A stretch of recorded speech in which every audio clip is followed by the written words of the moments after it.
Imagine being at your lowest, reaching out for help online, and the person who responds isn't there to save you but to end you. The quote highlights the dark reality of social media's potential harm, particularly for vulnerable individuals seeking help online. Social media platforms, while offering connection and support, can also expose users to predatory behavior, cyberbullying, and harmful content. In 2017, Japan was shaken by one of the most chilling crime cases in its history. 9 lives were taken, their fates sealed through a few simple tweets. The perpetrator, a man who exploited the despair of his victims, luring them with false promises only to carry out unspeakable horrors. This is the case of Takahiro Shiraishi, the infamous Twitter killer. How did he manipulate his victims? What led him to commit such atrocities? And what does this case reveal about the dark side of social media?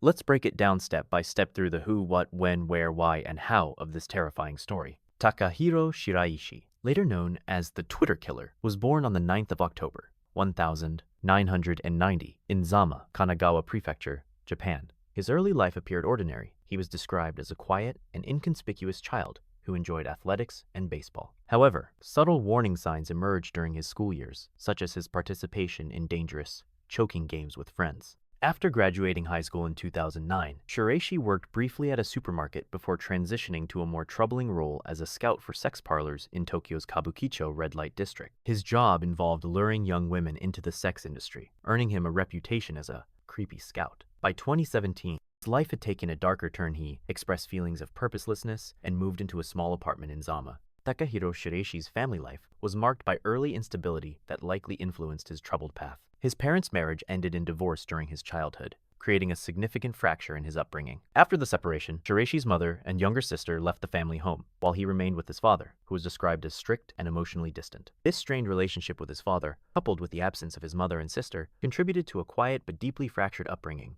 These familial dynamics may have played a role in shaping his later behavior and sense of isolation. Takahiro Shiraishi's early life was marked by a reserved personality and a lack of social connections. He did not stand out in school, where classmates described him as quiet and having few close friends.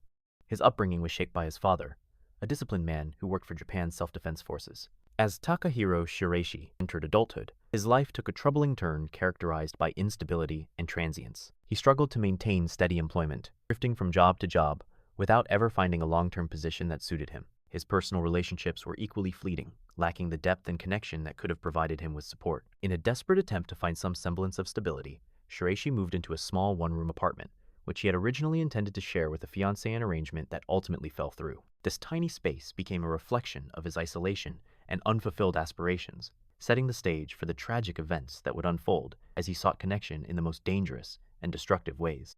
This cramped, one-room apartment, for a life he never built soon, became something far more sinister. It was enough for his crimes. This small, unassuming space became the manifestation of his darkest thoughts and desires, where his twisted fantasies came to life in the most horrifying way imaginable. It served as a stark reminder of how isolation can breed unimaginable evil when combined with a profound lack of empathy and moral restraint. Before becoming infamous as the Twitter killer, Takahiro Shiraishi worked as a scout in Tokyo's Kabukicho red light district, where he lured women into working in sex parlors. This job required him to manipulate and persuade vulnerable individuals, skills that he later used to target victims on social media. Shiraishi exploited his position to recruit women, often under coercive circumstances, and was even arrested for knowingly recruiting a woman into prostitution, earning him a suspended jail sentence. This experience shaped his ability to identify and prey on emotionally vulnerable individuals, a tactic he later employed on Twitter. Posing as someone offering support to suicidal individuals, he manipulated them into meeting him, ultimately leading to the murders of 9 people between August and October 2017.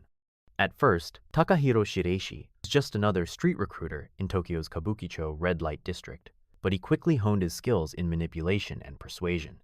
He learned how to spot vulnerable women, those who were emotionally distressed or seeking validation, and mastered the art of tailoring his words to say exactly what they wanted to hear. By expressing empathy and mirroring their feelings, he created a false sense of connection that made them feel understood and valued. Building trust became his specialty, as he often presented himself as a confidant or protector, making his victims feel safe enough to let their guard down. These skills, initially developed in face-to-face interactions, later transitioned seamlessly into the digital world when Shiraishi began targeting vulnerable individuals on social media platforms like Twitter. Posing as someone offering support to suicidal individuals, he exploited their emotional fragility to lure them into fatal encounters.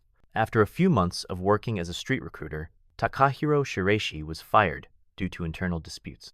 However, by that time, he had already acquired the manipulative skills needed to start his own sinister operation. Shiraishi took a disturbing path, using social media to prey on vulnerable individuals.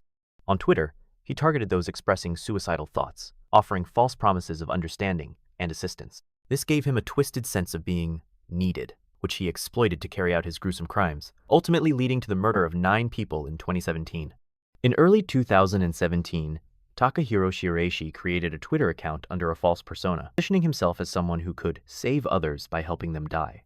Exploiting Japan's high suicide rates and the anonymity of social media, he actively searched for users expressing suicidal thoughts through tweets containing phrases like, "I want to die." Shiraishi would engage with these individuals, offering what appeared to be a compassionate ear and promising assistance or companionship. This gave him a twisted sense of control and purpose, alleviating his feelings of powerlessness in his own life. Takahiro Shiraishi specifically targeted victims who lived alone or had weak connections with their families, recognizing their emotional vulnerability. He reassured them that they wouldn't be missed, manipulating their feelings of isolation and despair. By suggesting that no one would come looking for them, he further entrenched their sense of hopelessness and made them more susceptible to his predatory tactics. This calculated approach allowed him to exploit their loneliness and despair, convincing them that he was a source of understanding and support. In reality, he was leading them into a trap. Shiraishi's chilling ability to prey on the most vulnerable individuals highlights the dangers of emotional manipulation and the profound impact of social isolation on mental health. Every serial killer has a beginning, a moment when they cross the line from thought to action.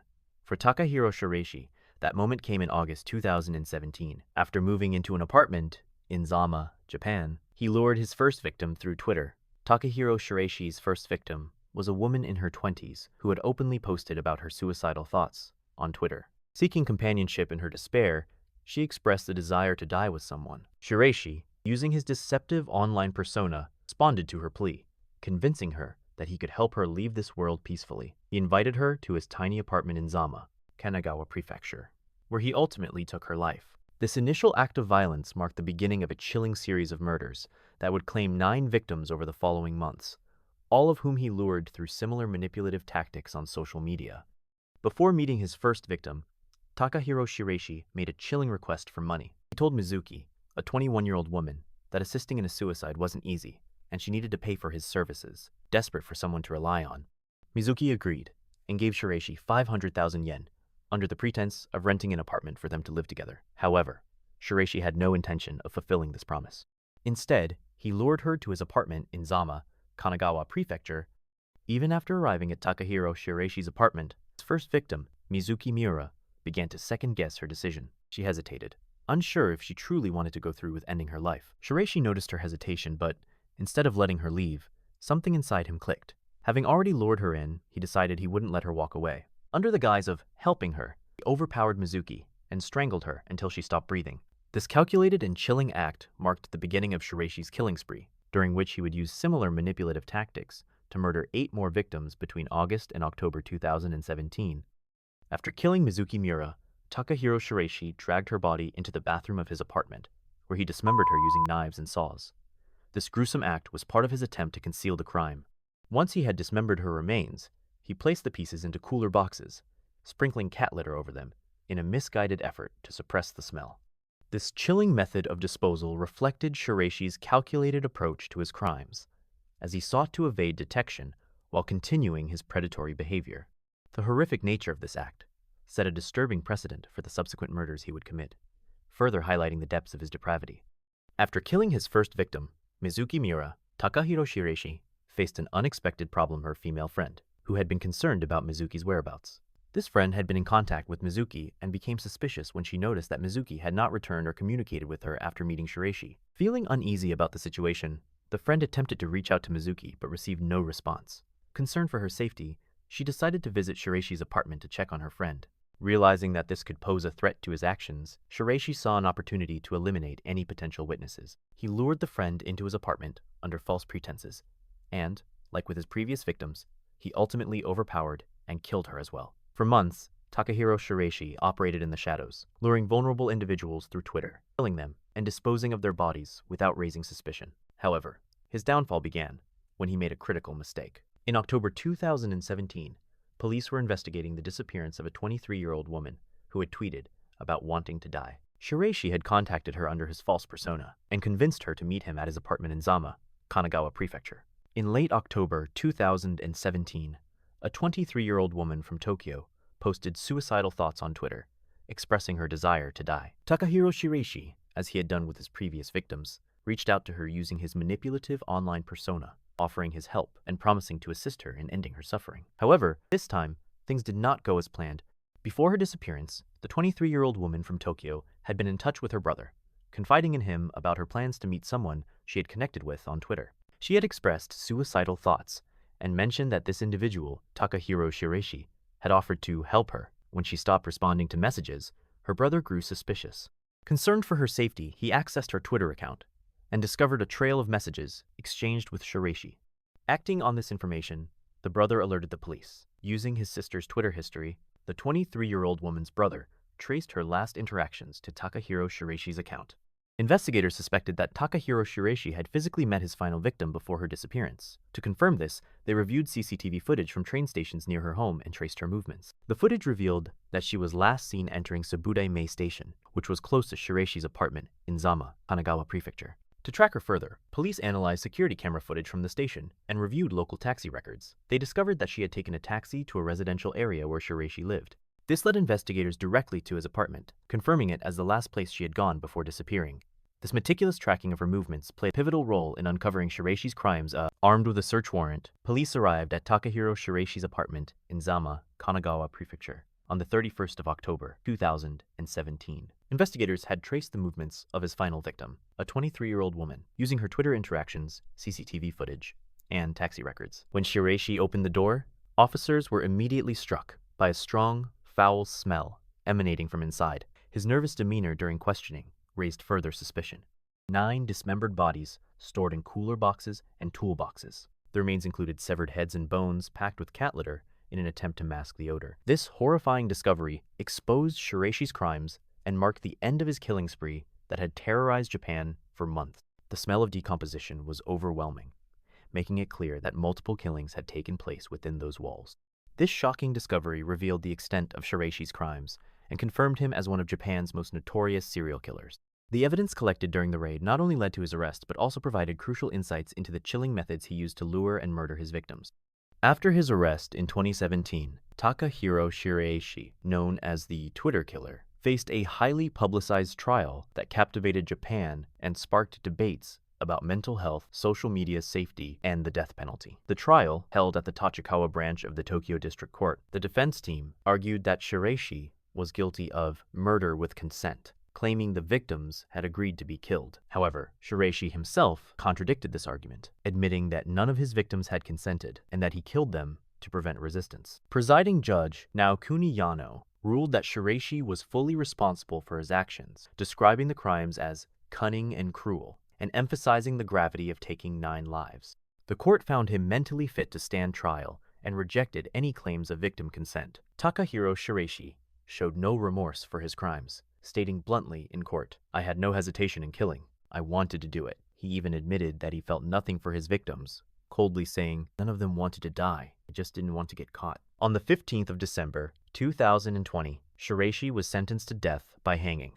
The verdict drew widespread public attention, with over 400 people vying for just 16 courtroom seats during sentencing. While the case raised concerns about social media's role in enabling such crimes, it also reaffirmed Japan's strong public support for capital punishment. Shiraishi accepted the sentence without appeal, marking the end of one of Japan's most disturbing criminal cases in recent history. Unlike many death row inmates who file appeals, Takahiro Shiraishi accepted his death sentence without resistance. Following his conviction in December 2020 for the murder and dismemberment of 9 victims, Shiraishi stated, "I have no intention of appealing. I will accept the punishment." This decision eliminated any possibility of prolonging the legal process. His story may have ended with a death sentence, but the impact of his crimes will never be forgotten. It's a wake-up call to stay vigilant, be cautious of who we interact with online, and always seek help from the right sources. If you found this video informative, don't forget to like, share, and subscribe for more deep dives into true crime cases. Hit the bell icon so you never miss an update.